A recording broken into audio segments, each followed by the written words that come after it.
Guys, in this super quick tutorial, I'm going to show you how to delete blank rows that you may have in a table that may have multiple rows that are blank and you just want to sort of clear the table up.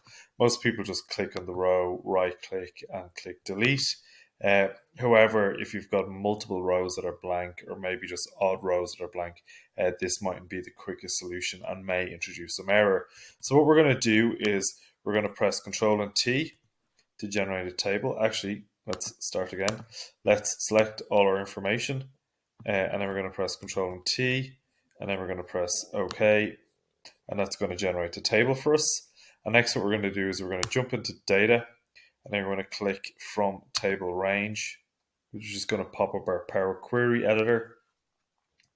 Once this pops up, what we can do next is actually use the remove rows function.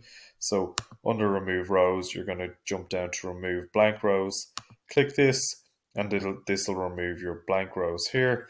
And then you're just going to press close and load here.